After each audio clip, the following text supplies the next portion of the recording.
Hello guys, how are you. I hope कि आप सब अच्छे होंगे। Welcome to expert opinion. Friends, आज की वीडियो में हम डिस्कस करेंगे रीट लेवल 1 टॉपिक 2 है। ये पहला टॉपिक हम डिस्कस कर चुके हैं परिवार, और ये सेकंड टॉपिक है आपका सामाजिक बुराइयां, जिसके अंतर्गत हमें बाल श्रम, इसके कारण, उन्मूलन और नीतियों को डिस्कस करना है। तो स्टार्ट करेंगे वीडियो को। वीडियो हेल्पफुल लगे, अच्छी लगे तो लाइक शेयर करना, और चैनल फर्स्ट टाइम विजिट कर रहे हैं तो सब्सक्राइब करके नोटिफिकेशन आइकन को भी प्रेस कर लें। ऐसा करने से आने वाली जो भी वीडियोज होंगी चैनल पर, सभी अपडेट आपको टाइम टाइम पर मिलते रहेंगे। तो स्टार्ट करेंगे वीडियो को। टॉपिक सेकंड रहेगा सामाजिक बुराइयां। पहला टॉपिक हमने डिस्कस किया, सेकंड टॉपिक है सामाजिक बुराइयां। अब सामाजिक बुराइयों में सबसे पहले हमें डिस्कस करना है कि इसका अर्थ क्या है। सामाजिक बुराइयां, इसका अर्थ क्या है। तो सामाजिक बुराइयों का अर्थ है समाज के लोगों के द्वारा समाज के विरुद्ध किया गया कार्य, यानी कि जो समाज के लोग हैं उन्हीं के द्वारा समाज में विरुद्ध कोई काम किया जाए, अर्थात जिन कार्यों की समाज अवहेलना करता है उन कार्यों को करना। ऐसे कार्य करना जिनको समाज गलत मानता है, जिनकी अवहेलना करता है, उन्हीं कार्यों को अगर हम करते हैं तो वो सामाजिक बुराइयां होती हैं। और सामाजिक बुराइयों में हमें कौन कौन से टॉपिक पढ़ने हैं। बाल श्रम पढ़ना है, बाल विवाह पढ़ना है, दहेज प्रथा, धूम्रपान, नशाखोरी और चोरी, इन चीज़ों को हमें पढ़ना है। तो सबसे पहले इस वीडियो में हम डिस्कस करेंगे बाल श्रम के बारे में, क्योंकि पहला टॉपिक यहाँ पर दिया हुआ है। इसके अंतर्गत बाल श्रम, सामाजिक बुराइयों में सबसे पहला टॉपिक है बाल श्रम। तो बाल श्रम के बारे में हम डिस्कस करेंगे, और बाल श्रम निषेध अधिनियम 1986 बनाया गया, इसके बारे में हम चर्चा करेंगे। तो बढ़ते हैं आगे। बाल श्रम, बाल श्रम इसका अर्थ क्या है। तो बाल श्रम का अर्थ है सरकार द्वारा निर्धारित आयु से कम आयु के बच्चों को कार्य करवाना। जो सरकार ने कोई आयु निश्चित की हुई है, उससे कम आयु के अगर बच्चे हैं, उनसे अगर आप कोई कार्य करवाते हैं, जैसे कि किसी खान में लगा देते हैं, खान है या फिर कोई कारखाना है, उनमें अगर आप काम करने के लिए बच्चों को लगा देते हैं, या होटल पे बर्तन साफ करने के लिए, इस तरीके के कोई रसायन उद्योग है, विस्फोटक पदार्थ उद्योग है, उनमें अगर आप बच्चों से कार्य करवाते हैं तो ये बाल श्रम के अंतर्गत आता है। और इसकी आयु क्या निश्चित की गई। भारतीय संविधान के अनुच्छेद 24 के अनुसार इसकी आयु कितनी है, 14 वर्ष निश्चित की गई। तो अलग अलग जो एक्ट थे उनके अकॉर्डिंग अलग अलग बाल श्रम की आयु निश्चित की गई। भारतीय संविधान के अनुच्छेद 24 के अनुसार 14 वर्ष निश्चित की गई। कारखाना अधिनियम 1948 के अनुसार 15 वर्ष निश्चित की गई, और खान अधिनियम 1952 के अनुसार 18 वर्ष इसकी आयु निश्चित की गई। और खान अधिनियम 1952 के अनुसार जो रसायन उद्योग हैं, विस्फोटक पदार्थ उद्योग हैं, या फिर ऐसे कोई उद्योग जिनमें जान जाने का भी खतरा हो सकता है, ऐसे उद्योगों में काम करने के लिए 18 वर्ष तक मना किया गया है। ठीक है, किसके अकॉर्डिंग, खान अधिनियम 1952 के अकॉर्डिंग। तो ये तीन चीज़ें आपको ध्यान रखनी है कि 14 वर्ष किसके, आपसे पूछा जा सकता है कि भारतीय संविधान के अनुच्छेद 24 के अनुसार बाल श्रम की आयु कितनी निश्चित की गई। तो ऑप्शन में आपको 15 वर्ष देगा, 18 वर्ष देगा, 14 वर्ष देगा, और कोई एक और वर्ष दे देगा, या इनमें से कोई नहीं। तो आपको ध्यान रखना है कि आपसे पूछ क्या रहा है। ठीक है, क्वेश्चन पूछने का उसका बेस क्या है। तो पूछेगा अगर अनुच्छेद 24 के अनुसार तो 14 वर्ष बतानी है, कारखाना अधिनियम 1948 के अनुसार तो आपको 15 वर्ष बतानी है, और खान अधिनियम 1952 के अनुसार 18 वर्ष बतानी है। तीनों चीज़ें आपको ध्यान रखनी है। ठीक है, अनुच्छेद 24 के अनुसार 14 वर्ष, 1948 के अनुसार कारखाना अधिनियम 1948 के अनुसार 15 वर्ष, और खान अधिनियम 1952 के अनुसार 18 वर्ष रखी गई।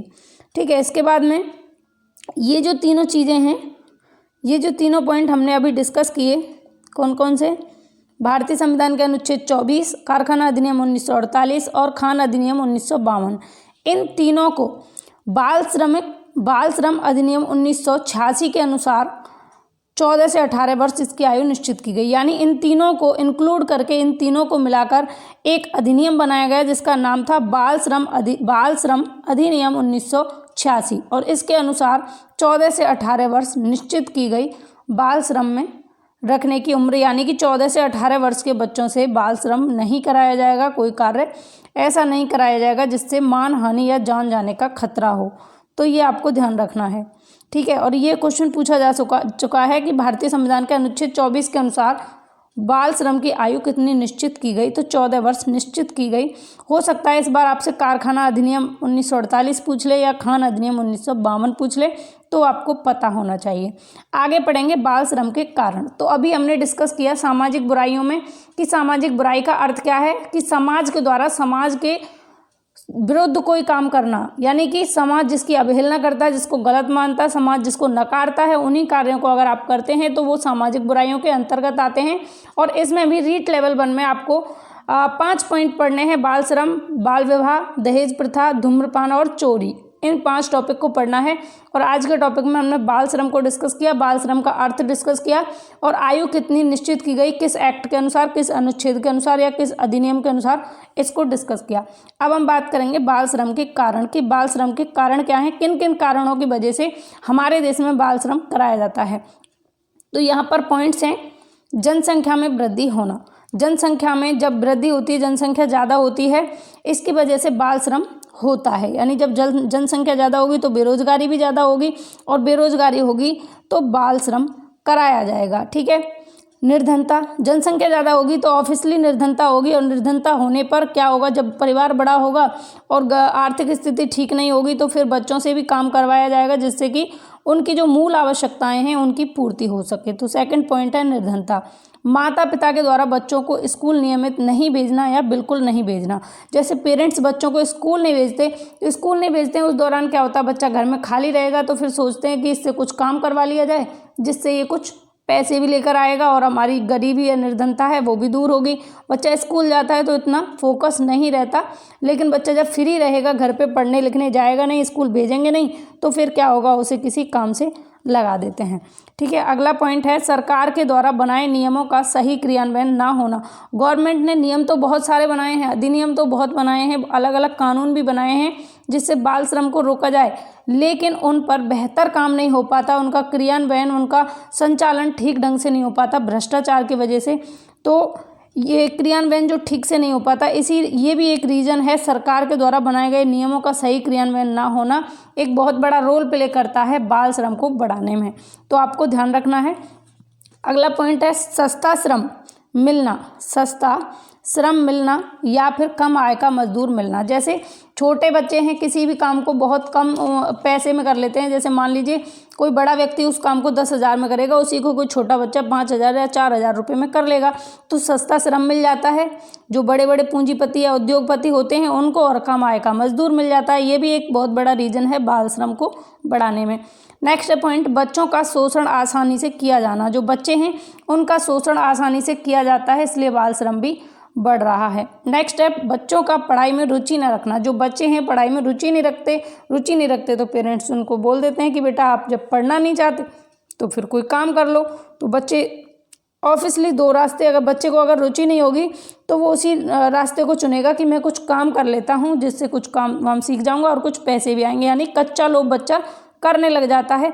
ये भी एक रीज़न है बाल श्रम को बढ़ाने में, बाल श्रम को बढ़ाने का एक कारण है। तो हमने पॉइंट्स को डिस्कस किया बाल श्रम के कारणों को, जनसंख्या में वृद्धि होना, निर्धनता, माता पिता के द्वारा बच्चों को स्कूल ना भेजना और सरकार के द्वारा बनाए गए नियमों का क्रियान्वयन ना होना, सस्ता मजदूर मिलना, बच्चों का शोषण आसानी से किया जाना और बच्चों का पढ़ाई के प्रति रुचि ना रखना।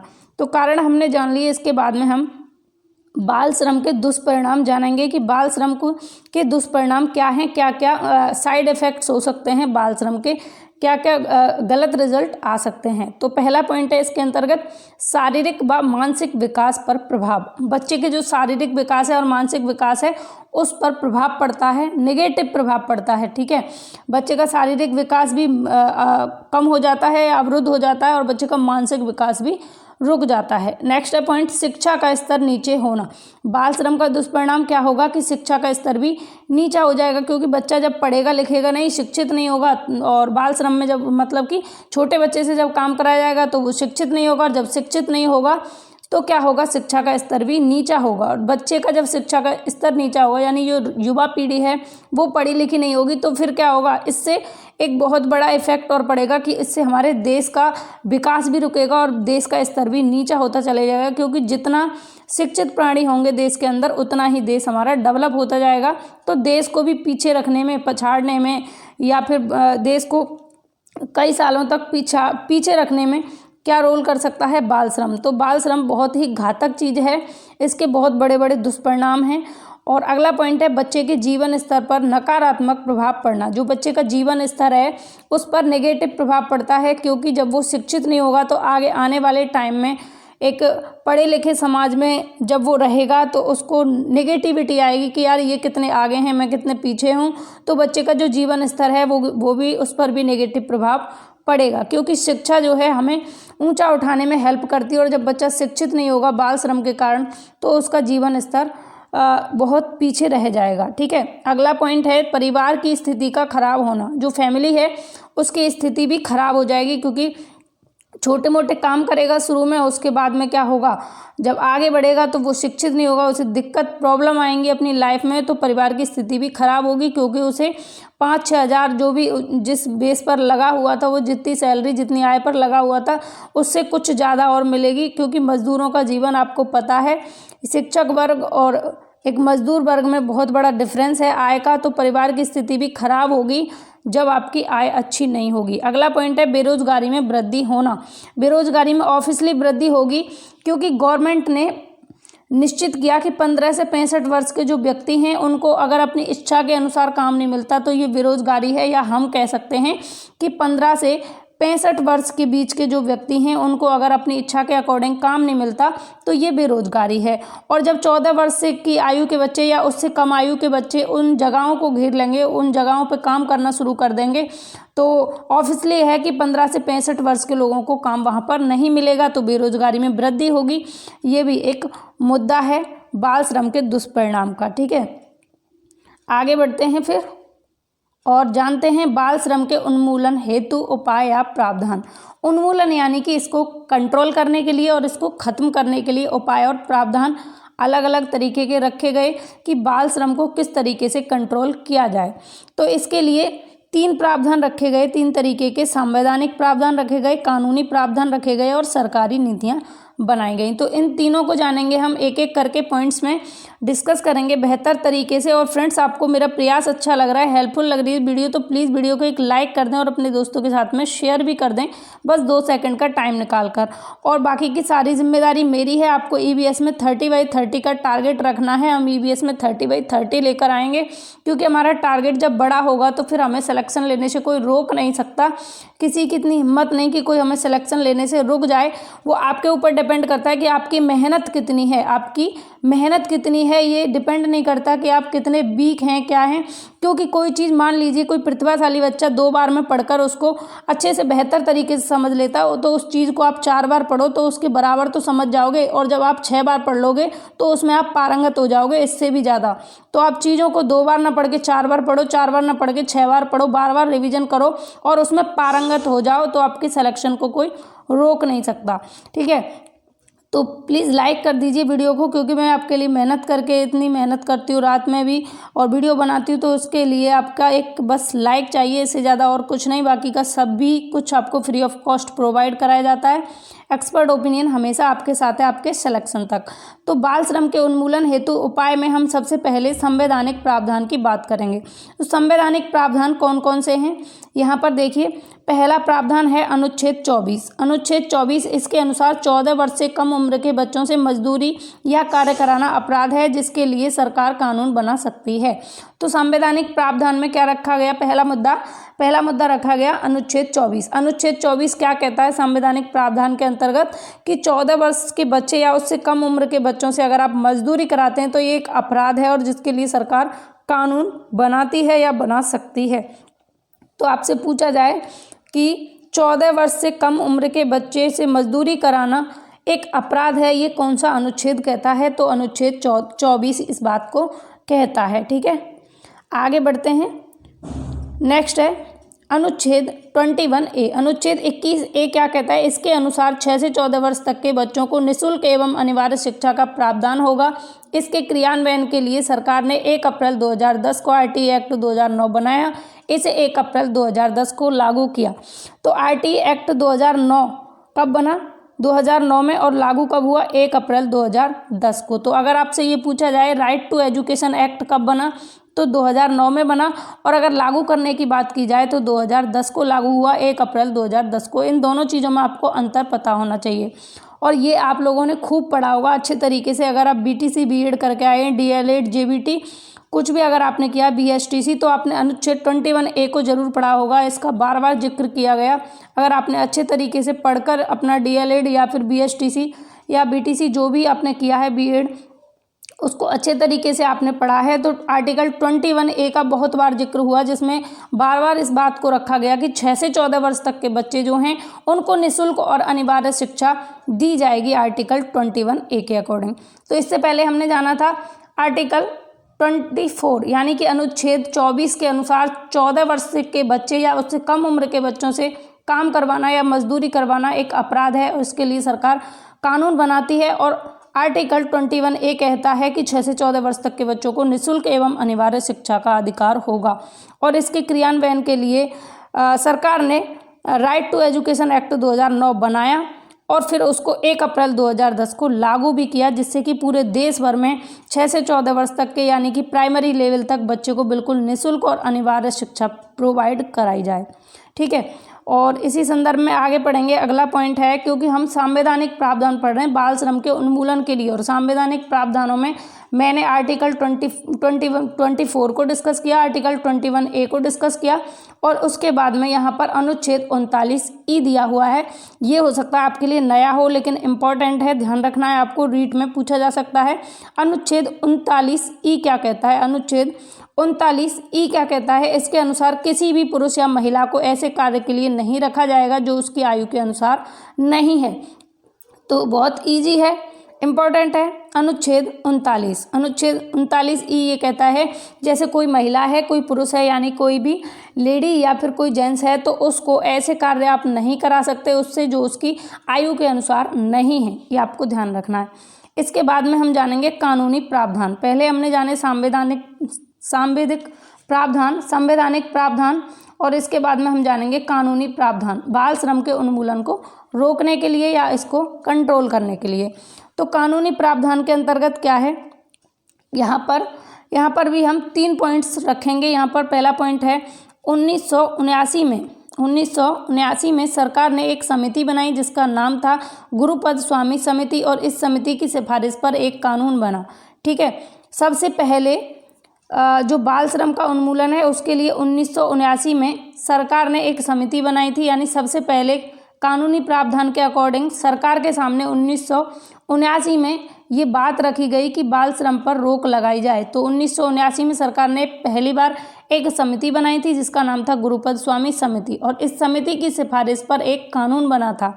ठीक है, गुरुपद स्वामी समिति की सिफारिश पर क्या बना था? एक कानून बना था। तो आपसे क्वेश्चन पूछा जा सकता है कि सरकार के सामने सबसे पहले बाल श्रम उन्मूलन के लिए कब बात रखी गई? तो 1979 में सबसे पहले बात रखी गई थी, और इस समिति की सिफारिश पर कानून बना था जिसका नाम था बाल श्रम निषेध अधिनियम 1986, जिसकी मैंने बात की थी शुरू में आपसे। जब बाल श्रम अधिनियम के बारे में डिस्कस किया था तो मैंने आपसे बताया था कि बाल श्रम निषेध अधिनियम 1986 रखा गया था बाल श्रम के उन्मूलन के लिए, और ये किसकी सिफारिश पर रखा गया था?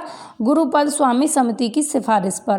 ठीक है, इस कानून के अंतर्गत क्या होगा? इस कानून के अंतर्गत अगर कोई 14 वर्ष से कम उम्र के बच्चे पर श्रम कराता हुआ पाया जाए तो उसके लिए सजा थी 3 माह से 1 वर्ष का कारावास, यानी कि 3 माह की सजा और 1 वर्ष का कारावास। 3 माह से 1 वर्ष का कारावास यानी 3 महीने से 1 वर्ष तक की आपको सजा थी, और 10,000 से 20,000 तक दंड रखा गया था। ठीक, 10,000 से 20,000 तक का दंड रखा गया था। तो आपको ध्यान रखना है कि बाल श्रम निषेध अधिनियम के तहत, बाल श्रम निषेध अधिनियम 1986 के तहत 3 माह से 1 वर्ष तक का कारावास या फिर 10,000 से 20,000 तक का दंड रखा गया था अगर 14 वर्ष से कम उम्र के बच्चे पर कोई कार्य कराता हुआ मिल जाए। ठीक है, अगला पॉइंट था, फिर इसमें संशोधन हुआ 2016 में इसमें संशोधन हुआ, और फिर इसमें सज़ा को बढ़ा दिया गया, सज़ा 6 माह से 2 वर्ष की कर दी गई और जो दंड था वो 20,000 से 50,000 तक कर दिया। तो ध्यान रखना है आपको,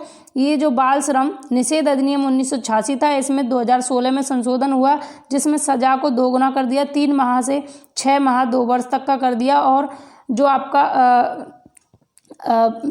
पैसे थे आपके 10,000 से 20,000 उसको बढ़ाकर 20,000 से 50,000 कर दिया। तो अभी हमने डिस्कस किया संवैधानिक प्रावधान और कानूनी प्रावधान। अब हम बात करेंगे सरकारी नीतियों की, क्योंकि 3 पॉइंट्स में इसको हमें पढ़ना था। सरकारी नीतियों में क्या पढ़ना है? सरकारी नीतियों में बाल श्रम को कंट्रोल करने के लिए 14 अगस्त 1987 को श्रम एवं रोजगार मंत्रालय के द्वारा एक नीति बनाई गई जिसका नाम राष्ट्रीय बाल श्रम निषेध नीति 1987 रखा गया। अब देखो, बाल श्रम उन्मूलन के लिए, उसको कंट्रोल करने के लिए एक नीति बनी, ठीक है। अभी तक हम क्या पढ़ रहे थे? कानूनी प्रावधान पढ़ रहे थे कि सरकार ने कौन कौन से अधिनियम बनाए। उससे पहले हमने संवैधानिक प्रावधान पढ़े थे कि हमारे संविधान में बाल श्रम को रोकने के लिए कौन कौन सी बातें हैं, कौन कौन से आर्टिकल हैं, ठीक। अब हम बात कर रहे हैं नीतियों की। तो बाल श्रम नीति के तहत 14 अगस्त 1987 को एक नीति बनाई गई थी जिसका नाम था राष्ट्रीय बाल श्रम निषेध नीति 1987, ठीक।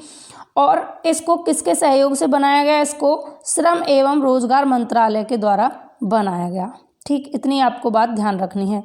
बाल श्रम नीति बनाई गई, बाल श्रम निषेध नीति 1987, जिसको श्रम एवं रोजगार मंत्रालय के सहयोग से बनाया गया और इसको 14 अगस्त 1987 को बनाया गया। ध्यान रखना, इसकी डेट को ध्यान रखना, 14 अगस्त 1987 को ये नीति बनाई गई, राष्ट्रीय बाल श्रम निषेध नीति 1987, इसकी डेट है 14 अगस्त 1987। उसके बाद में विभिन्न संस्थाएं थीं और ये जो नीति थी राष्ट्रीय बाल श्रम निषेध नीति 1987, इसका काम क्या था?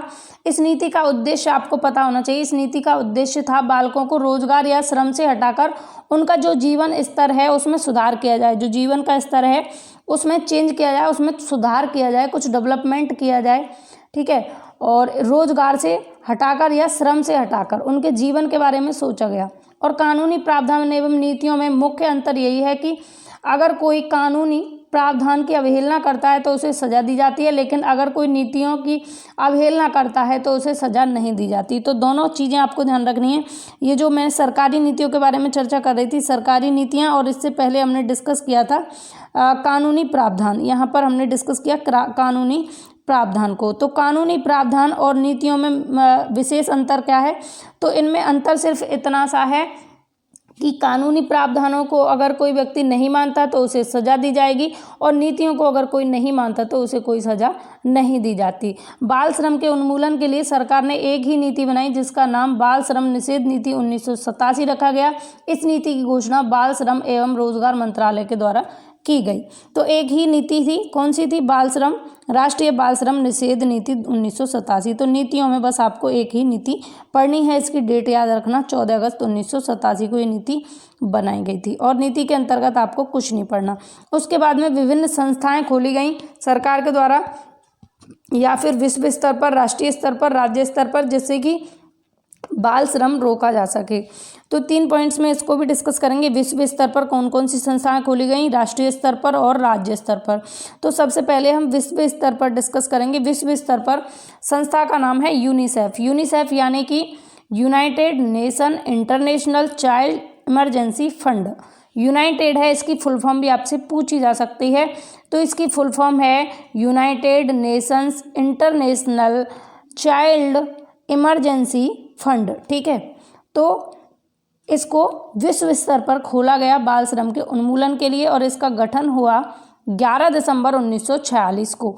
11 दिसंबर 1946 को यूनिसेफ का गठन हुआ और इसका हेडक्वार्टर है फ्रेंड्स न्यूयॉर्क में। ये भी आपको ध्यान रखना है, ये पूछा जा सकता है।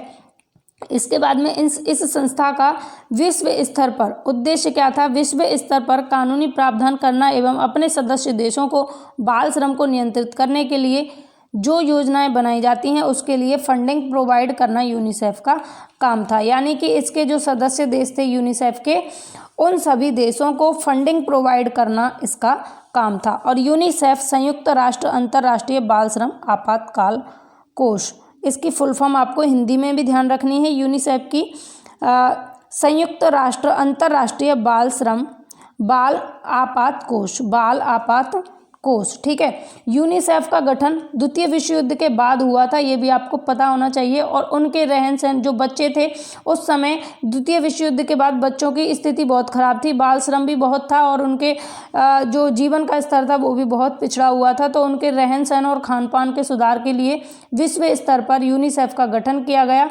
और भारत यूनिसेफ का सदस्य कब बना, ये भी आपको पता होना चाहिए। तो 1949 को भारत यूनिसेफ का सदस्य बना था, ठीक है। और मैं आपको बता चुकी हूँ कि इसका काम क्या है कि जो इसके सदस्य देश हैं उनको बाल श्रम को नियंत्रित करने के लिए योजनाएं जो बनाई जाती हैं उनको फंडिंग प्रोवाइड करने का काम यूनिसेफ का है। और यूनिसेफ की फुल फॉर्म आपको इंग्लिश और हिंदी दोनों में याद रखनी है। United Nations international child emergency fund, ये हिंदी में, और संयुक्त राष्ट्र अंतर्राष्ट्रीय बाल आपात कोष, ये हिंदी में भी आपको इसकी फुल फॉर्म याद रखनी है। फिर उसके बाद में सबसे पहले हमने विश्व स्तर पर संस्थाओं की बात की, उसके बाद में राष्ट्रीय स्तर पर कौन कौन सी संस्थाएं बनी। तो राष्ट्रीय स्तर पर संस्था की अगर बात की जाए तो 2 ही संस्थाएं बनी, राष्ट्रीय बाल श्रम उन्मूलन प्राधिकरण और राष्ट्रीय बाल अधिकार संरक्षण आयोग। राष्ट्रीय बाल श्रम उन्मूलन प्राधिकरण, इसका गठन हुआ 26 सितंबर 1994 को और इसका गठन हुआ 5 मार्च 2007 को। राष्ट्रीय बाल अधिकार संरक्षण आयोग और राष्ट्रीय बाल श्रम उन्मूलन प्राधिकरण जो है ये, इसका कार्य क्या है, इसका कार्य राष्ट्रीय स्तर पर बाल श्रम को नियंत्रित करना और सरकार को सलाह देना और कानूनी प्रावधान करना है। यहाँ पर लिखा भी हुआ है, आप पढ़ सकते हैं। राष्ट्रीय बाल श्रम उन्मूलन प्राधिकरण, इसका गठन हुआ 26 सितंबर 1994 को, ठीक है। 26 सितंबर 1994 को इसका गठन हुआ और राष्ट्रीय बाल श्रम उन्मूलन प्राधिकरण का उद्देश्य है, इसका कार्य है राष्ट्रीय स्तर पर बाल श्रम को नियंत्रित करना और सरकार को सलाह देना और कानूनी प्रावधान बनाना।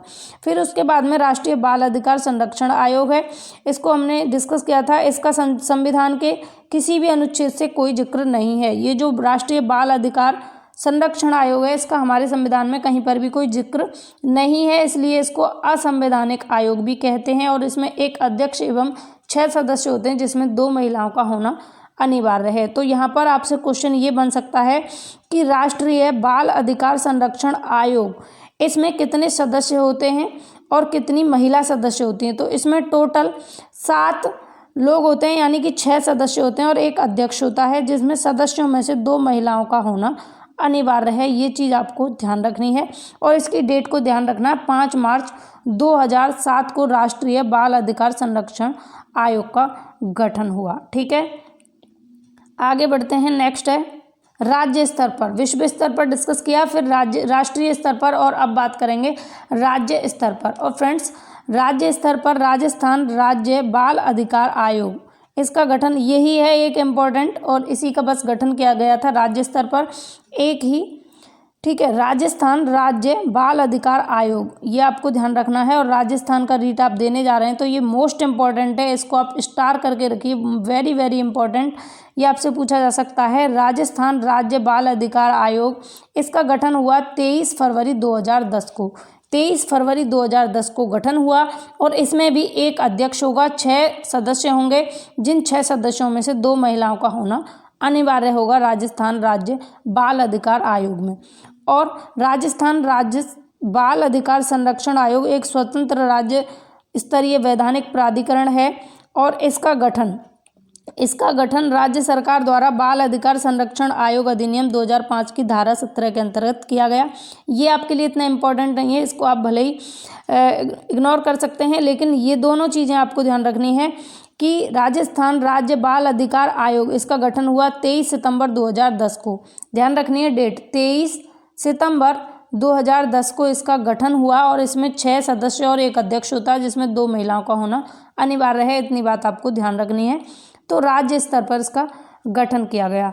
तो फ्रेंड्स, मैंने आज आपके साथ में डिस्कस किया बाल श्रम और उसको रोकने के कारण, उसके दुष्परिणाम और उसके क्या क्या कारण हैं जिसकी वजह से बाल श्रम होता है, बाल श्रम का अर्थ क्या है, बाल श्रम की आयु किसने कितनी निश्चित की। तो आर्टिकल 24 के अकॉर्डिंग, आर्टिकल पहले 24 के अकॉर्डिंग यानी कि अनुच्छेद 24 के अनुसार 14 वर्ष निश्चित की गई। कारखाना अधिनियम 1948 के अनुसार 15 वर्ष निश्चित की गई और खान अधिनियम 1952 के अनुसार 18 वर्ष निश्चित की गई। ये तीनों बिंदु आपको ध्यान रखने हैं। बाल श्रम का क्या अर्थ है? सरकार द्वारा जो निर्धारित आयु है उससे कम आयु के बच्चों से काम करवाना। सामाजिक बुराइयों के बारे में बात की थी, सामाजिक बुराइयों ये चर्चा थी, इस पर पॉइंट यही है मेन बिंदु कि सामाजिक बुराइयां यहाँ पर चल रही हैं, जिसमें हमने बाल श्रम को डिस्कस किया। तो सामाजिक बुराइयों का अर्थ है समाज के लोगों के द्वारा समाज के विरुद्ध कोई काम किया जाना, जिन कार्यों की समाज अवहेलना करता है, जिनको गलत मानता है, नेगलेक्ट करता है, इग्नोर करता है, उन्हीं कार्यों को अगर आप करते हैं तो वो सामाजिक बुराइयों के अंतर्गत आते हैं। तो आज का ये पॉइंट था, आज का टॉपिक था सामाजिक बुराइयों में बाल श्रम। इसको हमने आज यहाँ पर फिनिश कर दिया है। इसके बाद में हम आगे बढ़ेंगे और बात करेंगे बाल विवाह के बारे में अगली क्लास में। तो आज की क्लास कैसी लगी आपको कमेंट करके ज़रूर बताएं, और अगर पसंद आई हो, हेल्पफुल लगी हो तो लाइक करें वीडियो को और अपने दोस्तों के साथ में शेयर भी करें। ठीक है, मिलेंगे अगली वीडियो में। Bye bye, take care, have a nice day.